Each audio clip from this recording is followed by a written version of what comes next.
Donc dans cette vidéo, on va essayer d'étudier le choix du consommateur. Alors, le choix du consommateur, c'est en fait une combinaison entre deux aspects principaux. Laissez-moi obtenir, voilà. Entre deux aspects principaux. Le premier aspect, c'est ce que l'individu peut acheter. Parce qu'on ne fait jamais des choix comme ça au hasard. Tout le monde a envie d'avoir 3 Ferrari et 2 villas au bord de la mer, mais souvent c'est pas tout à fait le cas. Donc la première composante à combiner, ça va être ce qu'il peut acheter. D'accord? Voilà, donc ça va être la première composante du choix du consommateur. Et on va ajouter à ça une deuxième composante, et on va les combiner.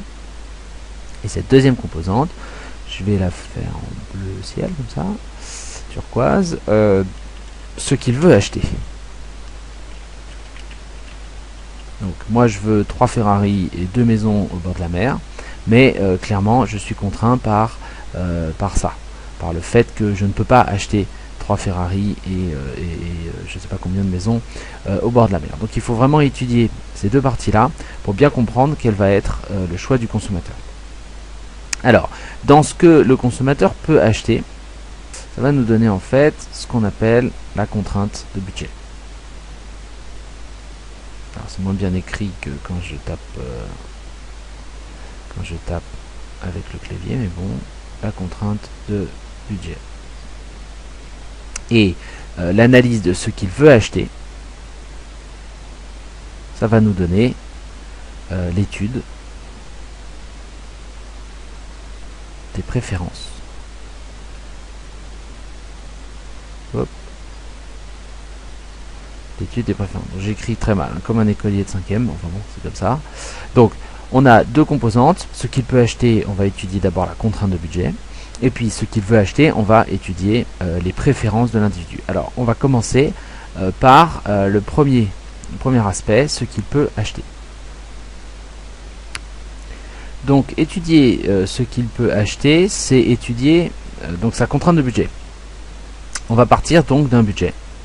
Tout simplement, on va partir d'un budget, laisse-moi l'écrire. On va partir d'un budget qu'on va appeler B.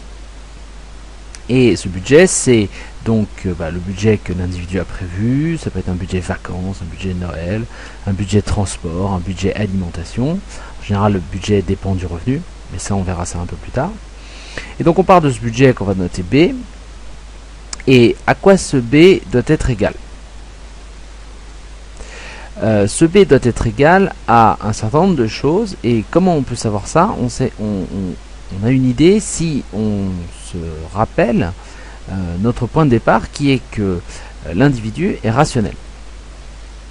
Donc l'individu est rationnel.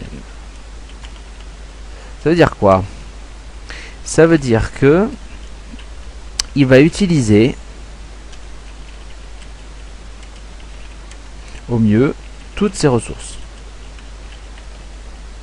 Ça veut dire donc que l'individu rationnel dépense tout son budget.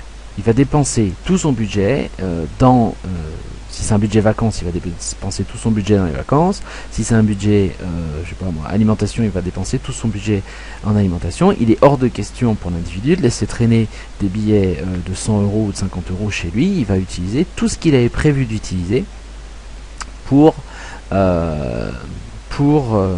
satisfaire ses préférences, ses désirs de vacances, d'alimentation, etc.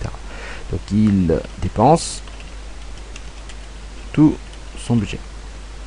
Ça, c'est parce qu'il est rationnel. Ok. Donc si on sait qu'il dépense tout son budget, ok, on va revenir au truc de base, voilà. On sait donc que ce B, il est donc égal aux dépenses. À la dépense. Alors ça paraît peut-être un peu abstrait, donc on va prendre un exemple concret pour essayer de comprendre qu'est-ce que c'est que cette idée de dépense et qu'est-ce que c'est que cette idée de contrainte de budget. Alors on va prendre un exemple. Hop. Exemple, les vacances, les sorties. Donc on va imaginer un exemple où l'individu a prévu un budget sorti. Donc il a un certain budget sorti. Je vais écrire là. Il dispose, plus joli que A, dispose d'un certain budget pour les sorties. Hop, petite faute. Voilà. Et on va également dire que l'individu, eh bien, ses sorties, c'est quoi?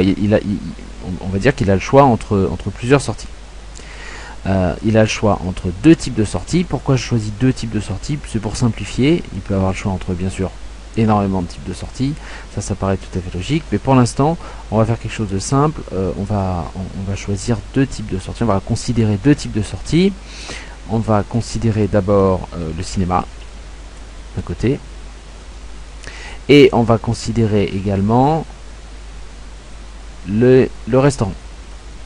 On va mettre en bleu le restaurant.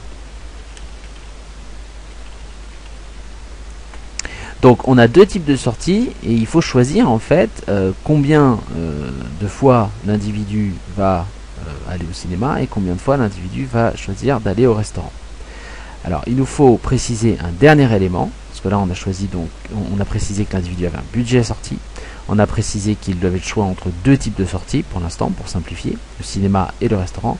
On va préciser un troisième élément qui est la période temporelle. Quand on cherche à réfléchir sur un sujet particulier, quand on cherche à représenter un choix, par exemple en économie, il faut d'abord préciser quelle va être la délimitation temporelle, c'est-à-dire quelle est la période de temps que l'on considère dans notre analyse. Et là, on va considérer un mois. Donc là, j'ai écrit en rouge pour pas qu'il y ait de... Voilà. Donc voilà notre problème. Donc la question qu'on peut se poser. Je vous rappelle pourquoi on se pose cette question, parce que ici on a dit que le budget devait être égal, comme l'individu rationnel, à la dépense. C'est-à-dire qu'il ne peut pas dépenser moins que son budget, sinon c'est pas rationnel, il laisse traîner des billets de 10 euros, 20 euros chez lui. Donc c'est pas rationnel. Donc comme le budget est égal à la dépense, on s'intéresse à la dépense. Donc là on va poser la question. Donc quel va être, quel est le montant de la dépense en sortie sur un mois. Alors, quel est le montant de la dépense en sortie sur un mois? Donc de quoi va dépendre cette dépense en sortie? Ça va dépendre de quoi? Ça va dépendre en fait de combien va coûter le cinéma et combien va coûter le restaurant, mais également combien de fois je décide d'aller au cinéma et combien de fois je décide d'aller au restaurant. Donc il faut prendre ces paramètres en compte. Il faut prendre en compte la quantité de cinéma d'une certaine manière, c'est-à-dire le nombre de fois où on va au cinéma, et puis il va falloir prendre en compte le prix du cinéma, parce que le cinéma ça coûte quelque chose, et il va falloir prendre en compte la quantité de fois, la quantité de restaurants, c'est-à-dire le nombre de fois où on va au restaurant, et le prix du restaurant. Donc la dépense, ça va être égal à quoi?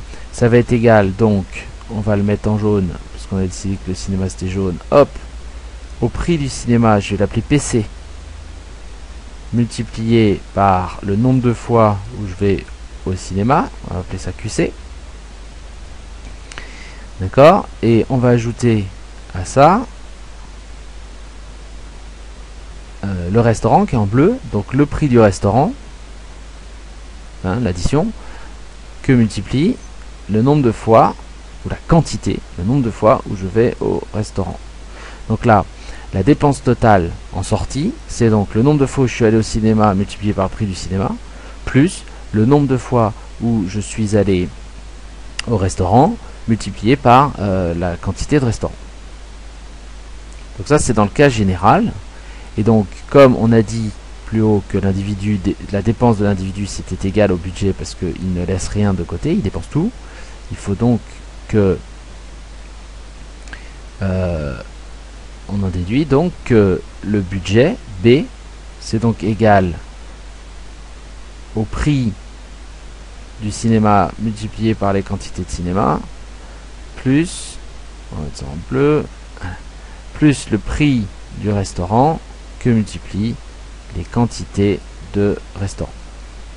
Donc voilà, ça nous représente, ça nous indique la contrainte de l'individu quand il décide de consommer. Donc je répète pour le cas où, ça c'est donc la dépense en restaurant, en cinéma, pardon. Et ça ici, c'est la dépense en restaurant. C'est la dépense en restaurant. Et la dépense en restaurant plus la dépense en cinéma doit être au mieux égale au budget de l'individu. Donc le budget de l'individu, il ne peut pas dépasser la dépense en cinéma plus la dépense en restaurant, quel que soit le choix qu'il fait d'aller au cinéma ou d'aller au restaurant. Il peut choisir d'aller beaucoup au cinéma ici et peu au restaurant. Il peut choisir d'aller beaucoup au restaurant et peu au cinéma, mais peu importe, il faut que les dépenses en cinéma et en restaurant ne dépassent pas le budget et égalisent même le budget pour que l'individu dépense tout son budget. Donc on va faire un petit exemple chiffré histoire d'illustrer tout ça. On va continuer sur notre exemple de cinéma et de restaurant. On va laisser ça là comme ça. Alors, on va faire un petit exemple chiffré. On va imaginer que le prix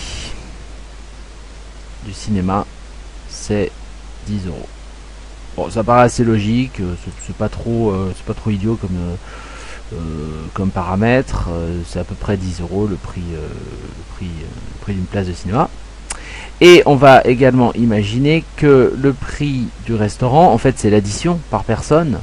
On va prendre un restaurant pas trop cher, on va prendre 20 € pour l'addition un samedi soir dans un restaurant pas trop cher.